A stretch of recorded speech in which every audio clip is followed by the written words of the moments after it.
sabe aqui, né? São todos intimados, convidados.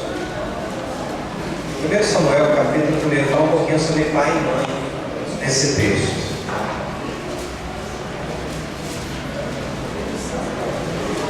Estou convidando os adolescentes, os jovens que se aquietem também. Então quem tiver que sair, saia logo. 1 Samuel, capítulo 3. Não, eu vou ter que ler. Abre aí sua Bíblia, por favor. Erros e acertos de um pai. Deixa eu fazer só uma pergunta antes de ler. Pai e mãe erram? Mas é possível aprender com os erros? Sim ou não?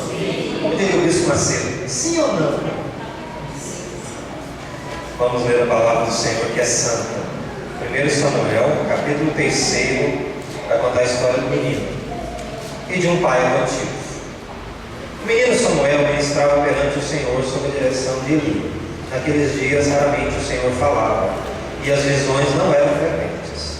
Certa noite, Eli, cujos olhos estavam ficando tão fracos que já não conseguia mais enxergar, estava deitado em seu lugar de costume, e a lâmpada de Deus ainda não havia se apagado. Samuel estava deitado no santuário do Senhor, onde se encontrava a arca de Deus. Apareceram dois personagens. Quem são? Eli, velho sacerdote, Samuel, criança, dormindo no templo. Então o Senhor chamou Samuel. Samuel respondeu: estou aqui. E correu até Eli e disse: estou aqui, o Senhor me chamou. E Eli, porém, disse: não o chamei, volte e desça. Então ele foi e se deitou. E de novo o Senhor chamou: Samuel. Samuel se levantou e foi até ali e disse: estou aqui, o Senhor me chamou. Presta atenção, as crianças, estou falando de uma criança aqui, hein? E disse Eli: meu filho, não o chamei, volte e deite. Ora, Samuel ainda não conhecia o Senhor. A palavra do Senhor ainda não lhe havia sido revelada. O Senhor chamou Samuel pela terceira vez. Ele se levantou, foi até Eli e disse: estou aqui, o Senhor me chamou. Ele percebeu então que o Senhor estava chamando o menino. Ele disse: vai, deite-se. Se ele chamá-lo, diga: fala, Senhor, pois o teu servo está ouvindo. Então Samuel foi se deitar. O Senhor voltou a chamar umas outras vezes: Samuel, Samuel. E Samuel disse: fala, pois o teu servo está ouvindo. E o Senhor disse então: vou realizar em Israel algo que fará tinir os ouvidos de todos os que ficarem sabendo. Nessa ocasião executarei contra Eli tudo o que falei contra a sua família. Presta atenção que a primeira palavra não é legal.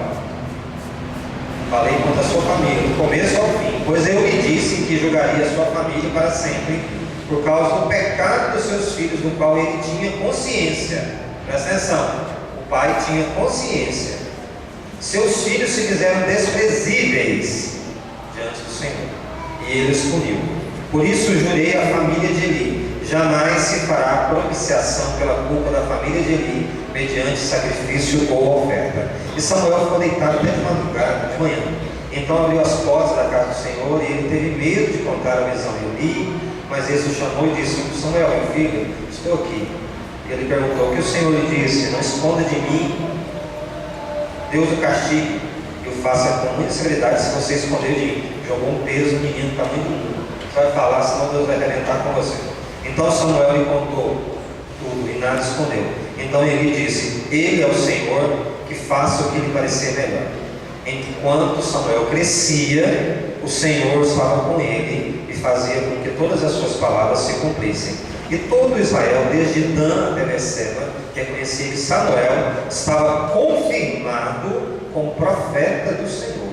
O Senhor continuou aparecendo em Siló, onde se havia adorado Samuel por meio de sua palavra. Vamos orar um momento. Convido você a baixar a cabeça e se concentrar em Deus. Senhor, que a tua palavra é o teu povo, e dela nós cremos que podemos tirar ensinamentos, princípios de vida para as nossas famílias. Num mundo que nem valoriza mais a família, mas a tua igreja ainda reserva moral. Sabemos que o Senhor quer trabalhar conosco enquanto estamos vivos, e é possível a mudança nas nossas famílias. Abençoa os pais, abençoa as mães, abençoa os filhos. Me abençoa como pastor, em nome de Jesus. Amém? Amém. Falar de pai e mãe é falar das coisas mais maravilhosas, mais importantes. Eu já entreguei aqui que ele era pai biológico e ele era também uma espécie de pai adotivo. Quer dizer, relacionamentos de importância na vida de criança e tudo.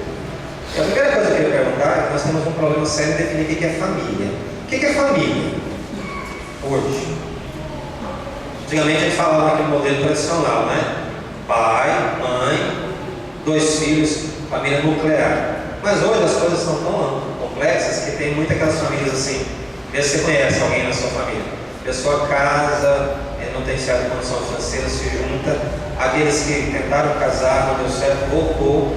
Aos casais que são divorciados, têm filhos de outros casamentos, se juntam. A gente vai agregando pessoas, né? As sobrinhos que a gente acolhe para fazer uma faculdade, cria. Aquelas pessoas que têm coração e vão adotando, né? Isso vai se tornando uma maneira assim, diversa de entender família. Eu vi um sociólogo falando que até aquele grupo de meninos que dormem na praça, chamado meninos de rua, de certa forma eles vão começando a ter certas relações familiares, entre aspas. Eu queria começar essa palavra desmontando alguns mitos e trazendo sossego para o teu coração. Por exemplo, Deus não espera nada de perfeição sua, para mim, para você, como pai e como mãe. As pessoas falam assim, o crente tem que ser perfeito. Não, o crente ele tem que estar obediente ao que Deus chama. O crente ele tem uma missão muito séria. Deus espera de mim, de você. Quantos pais nós temos aqui hoje? Vamos falar fora. Gente bonita e gente importante. O que Deus espera é que nós apontemos seriamente o caminho para os nossos filhos. Eu dou 2 imagens. Deus espera que nós sejamos canais. Sabe o que é um canal? Um lugar, uma peça num rio. Qual é o canal de um rio, não é? É aquele espaço, aquela vaga para que a água seja conduzida. Então eu gosto muito da imagem de um canal de bênção para os nossos filhos e farol. Eu fico pensando, se nós não atrapalharmos o que Deus tem para a nova geração, nós estamos ajudando, né? Nós atrapalhamos. Segundo, que não existe família perfeita. Sabe qual que é a família perfeita? A do vizinho. Sabe por que ela é perfeita? Porque você não conhece. Tem um livro chamado O Mito da Grama Mais Verde. Clássico antigo aí. Sempre a grama do vizinho mais bonita, a mulher do vizinho não tem problema, ela não estressa, o cara é com o pai, vá lá morar. O vizinho você vai descobrir que não existe família perfeita. Pais perfeitos existem? Ajuda aí que hoje é aula. Pais perfeitos existem? Não. Eles erram e eles precisam aprender isso, né? Às vezes nós precisamos aprender. Eu lembro daquele texto agora na minha cabeça. Pais, não provoqueis vossos filhos a ira. Só num texto desse inspirado pelo Espírito Santo já quer dizer que os pais não são perfeitos. Existem pais que conduzem seus filhos com certa frouxidão e tem pais que são muito agressivos e fecham demais, quer dizer, provocando o filho a ira, né? Passando ar. Irmãos perfeitos. Quem teve irmão perfeito aqui, levanta a mão, por favor. Nenhum. Jonathan, nem você? Pais perfeitos. Irmãos perfeitos, filhos perfeitos, também não conseguimos. Às vezes, mentalmente, nós achamos que nossos filhos não têm defeito e o filho do outro é problemático. Isso é um problema de autoimagem, né? Que nós temos de achar, nossa, o meu é perfeito, é maravilhoso, mas não.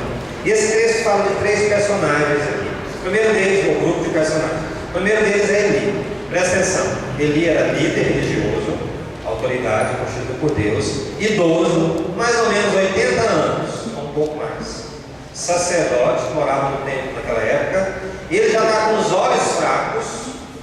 Presta atenção, tem um sentido espiritual nisso. Os olhos dele já estão fracos, e ele é gordo e velho. Eu fico pensando que a gordura dele não era uma gordura só física, como de alguns aqui, né? Brincadeira. A gordura, nesse sentido bíblico, é problema, porque é uma gordura espiritual. A gente fala assim, fulano está com gordura nos olhos, fulano está com gordura na alma. Quer dizer o quê? Ele está cheio de inchaço de valores no mundo. Ele está errado, ele está com frouxidão, está cheio de vaidades. Esse é o primeiro personagem. O O segundo são os filhos biológicos de Eli. Se você for olhar os capítulos depois, aparece Ofni e Finéias. Os cabras eram dois jovens pastores. Eu quero falar na linguagem que todo mundo entenda, já que tem adolescentes aqui. Dois jovens pastores.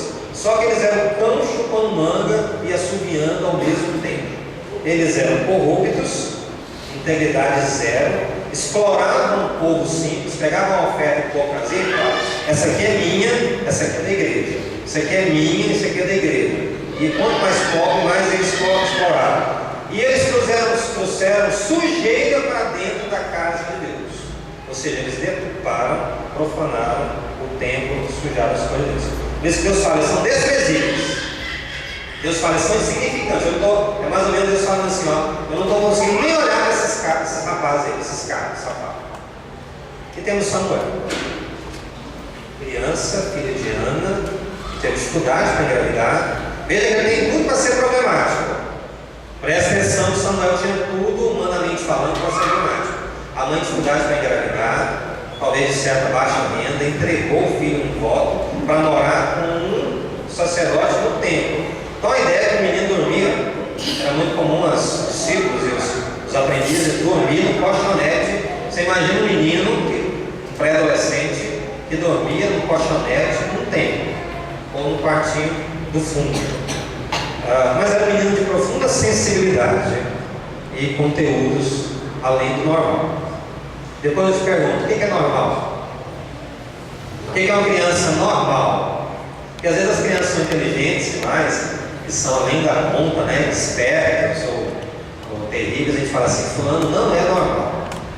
Se você prestar atenção, ter filhos muito normais, às vezes ele fica assim, normal é aquela coisa nem quente, nem frio. Se alguém perguntar para você assim, Jessé, como é que vai teu casamento? Você fala assim, normal. Aí a gente preocupa, né? Como é que é teus filhos? Normal. E a tua igreja, irmão? Como é que é? Não, igreja normal. Então, nesse sentido, tudo que nós não queremos ser é ser nessa normalidade morna, né? Nós queremos ter mesmo a sensibilidade do Espírito Santo. E Samuel não era um menino normal. Ele é menino de sensibilidade, ele é aguçada. Sabe o menino que pega as coisas rápido? Era Samuel. Tá bom.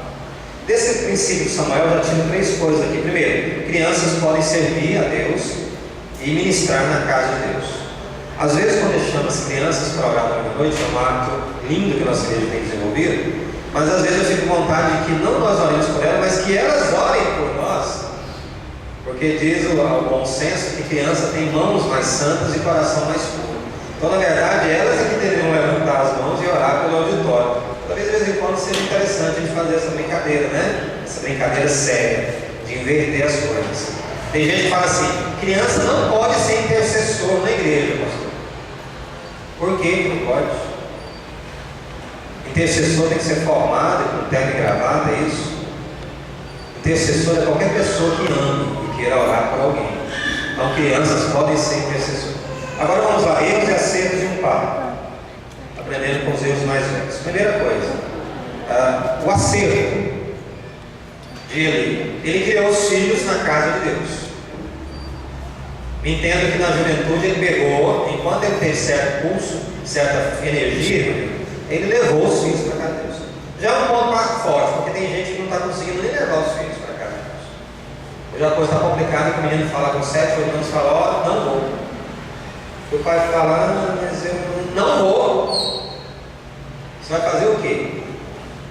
Eu já tive gente na igreja que devia apoiar, que o pai chamou os filhos adolescentes e falou o seguinte, olha, enquanto você morar na minha casa, enquanto se for o provedor da sua vida mental, físico, emocional, então você vai seguir a minha linha de criação. Agora, quando você fizer 18, depois que você casar, aí filho, eu vou te liberar totalmente para você. Mas enquanto você morar debaixo da autoridade minha e da minha mãe, arruma suas coisas, levanta e ir para a igreja.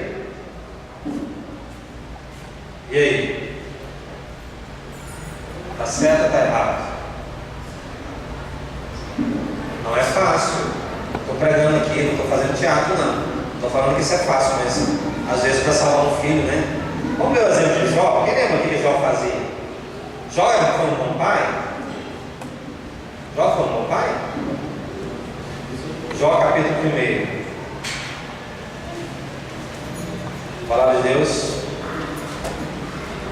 Só um versículo. Jó 1, verso 5. Terminado o período de banquetes, Jó mandava chamá-los, os filhos, e fazia com que se purificassem. De madrugada, Jó, verso 5, Jó oferecia um holocausto, uma oferta, um sacrifício queimado, em favor de cada um dos seus filhos.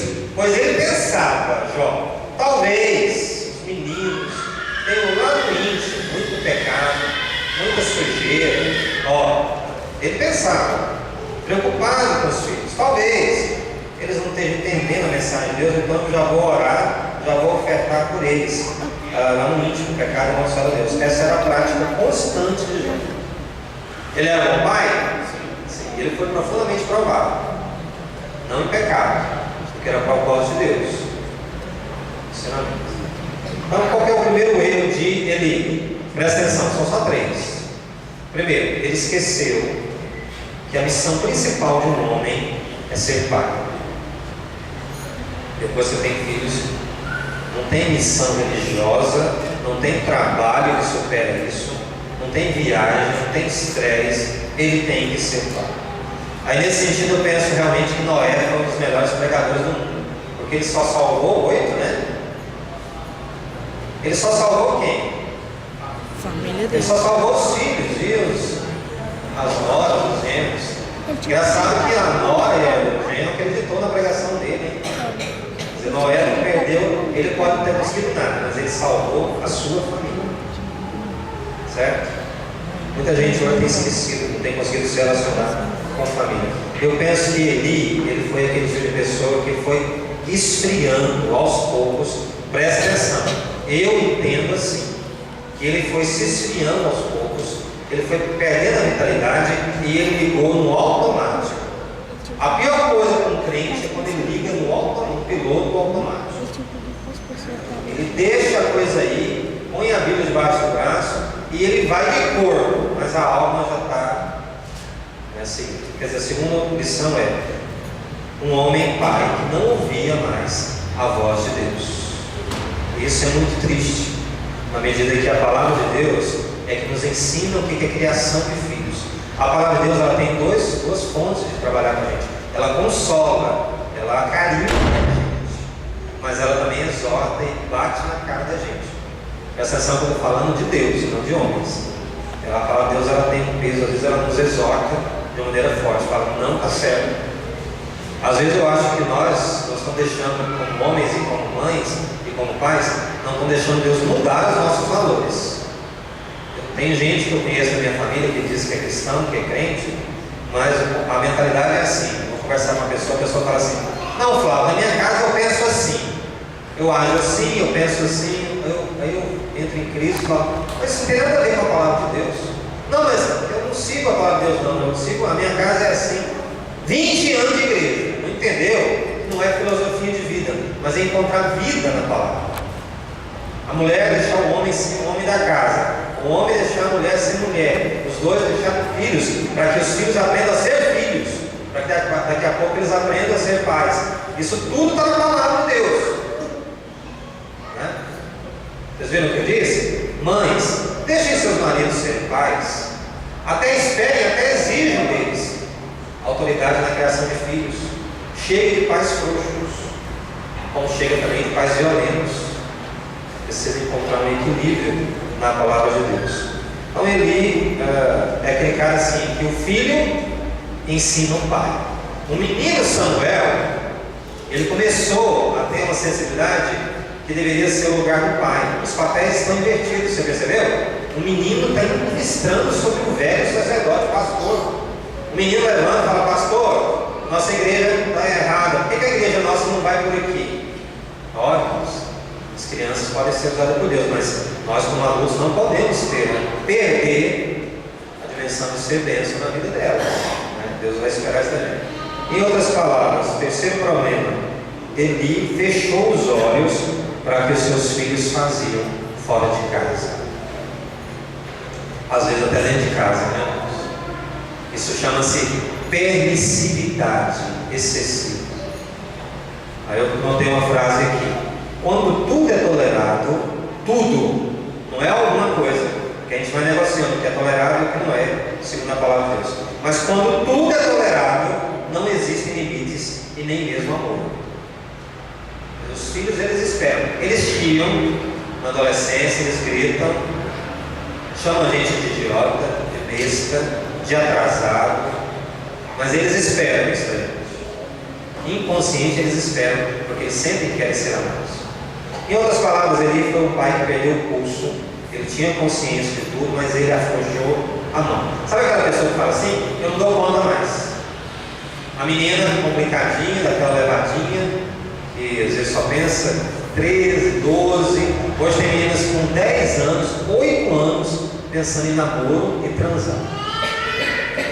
E às vezes os pais voltam um ano, 2, 3, é muito comum isso no Ministério Pastoral, acompanhar essas famílias. Quando chega lá com 14, 15, a mãe chega e fala assim, não aguento mais, porque o pai não me ajuda, ela é levada e eu vou entregar só para Deus. E não fica nem orando mais, vai entregar para Deus no sentido de deixa soltar frango. Outra coisa, né? Muito complicado, mas nós temos Deus nos chama para sermos pais e a gente não pode desistir dos filhos. Como a salvação é eterna, e nós não perdemos a salvação, o filho também é para sempre. Viu? O filho também é para sempre. E a gente está no presídio, é filho, e a gente tem que trabalhar com isso. Então, na verdade, muita gente fala assim, é mais cômodo não enxergar. Eu acho que ele fala assim, ele não enxergava mais. Aí eu trago o lado espiritual. É mais cômodo não enxergar. Tinha um personagem antigo do Jô Soares que falava assim, tem pai que é cego. Já viu? O menino está todos os trejeitos, está com tendência de homossexualidade, a mãe finge que não é com ela, o pai finge. Acho bonito a menina começar a dançar e mostrar o mundinho com 3, 4 anos, escutar umas músicas mais pesadas. Aí quando ela quer a sensualidade exagerada, aí desperta, depois a gente fala, meu Deus, porque o Senhor fez isso comigo, minha filha era tão boa, não, você incentivou a sensualidade exagerada dentro da sua casa. Né? Remédio. Primeiro, acompanhe seus filhos, saiba com quem eles andam e com quem estão e que horas estão. Questione o que vai dentro dos seus filhos, não só o comportamento. Por exemplo, você já chegou com o seu filho, pai, mãe, aqui, você chegou com o seu filho, criança, adolescente, jovem, e falou assim, filho, o que vai lá dentro? Você frequenta a igreja, isso eu sei. Você participa, você é até uma gente boa. Mas o que vai lá dentro do teu coração? Tu é crente mesmo? Já teve essa conversa com seu filho, sua filha? Quem vai ter que ter essa conversa? O pastor? Tu é crente mesmo? Em outras palavras, você está deixando entrar a palavra de Deus no seu recebendo no seu coração? Porque às vezes nós estamos criando a igreja e você acha que é levar a igreja, porque nós temos que ter uma certa resposta deles. Não é? Não, pai, eu não estou ainda amadurecendo, mas eu decidi. É muito saudável isso. O que vai lá dentro, meu filho? O que vai lá dentro? Depois dizer que ama. Nós homens não somos ensinados pela nossa cultura a dizer que ama. As mulheres têm mais facilidade.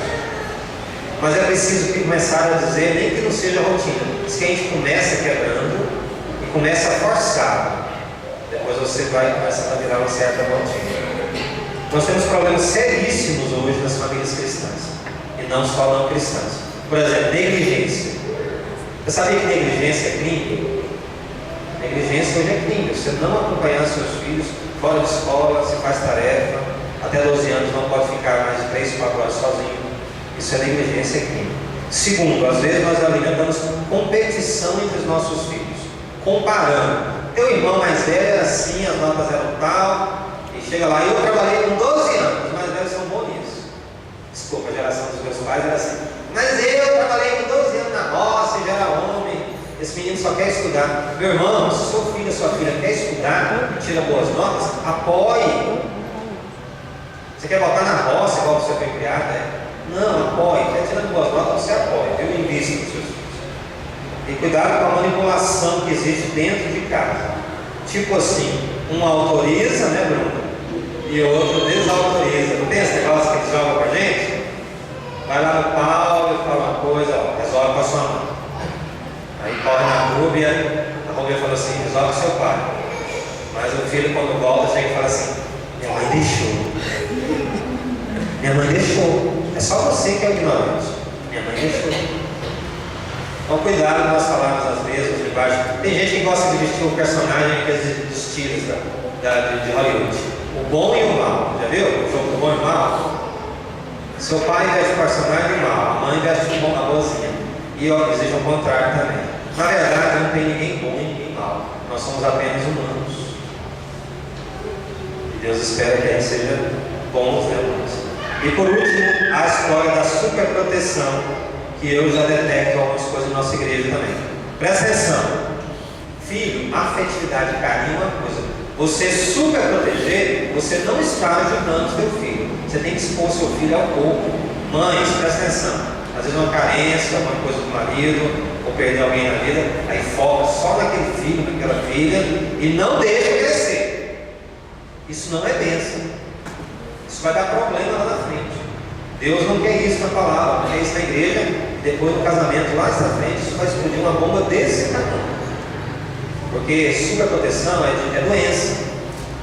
A gente tem que soltar os filhos aos poucos e deixar eles crescerem. Depois dar um suporte assim. Isso não é afeto, isso é doença. Então, Samuel foi cedo para Deus. Samuel depois ele vai ser um cara tão saudável que ele vai atrair pessoas para Deus. Atrair pessoas para Deus.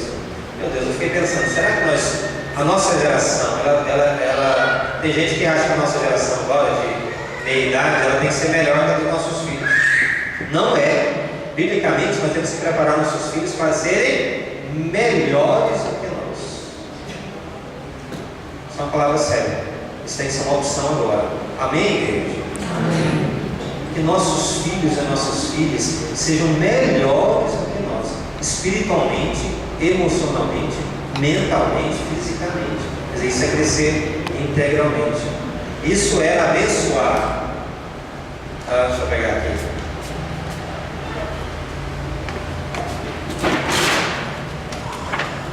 Quando lança um tema desse, para mim, como pastor, é um peso forte. Conquistemos as novas gerações pelo poder do Espírito Santo. Isso começa dentro de casa. Conquistemos as novas gerações. Eu já mudei de igreja, sei que tem muita gente andando aqui nessa situação. A gente tem para uma igreja que esteja cuidando dos nossos filhos. Viu, Helena? Nós queremos uma escola dominical que cuide dos nossos filhos. Porque nós vamos ficar tranquilos, né? Não finja que está cuidando, mas que ela cuide mesmo, entendeu? Sobre as novas gerações. Eu vou terminar só com uma frase, presta atenção.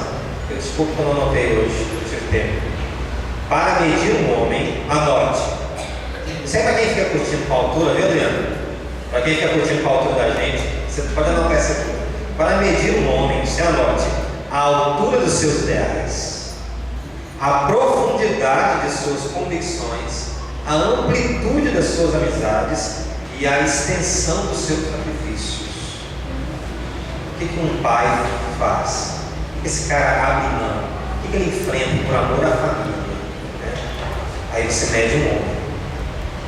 Aí você mede, está nascendo um pai.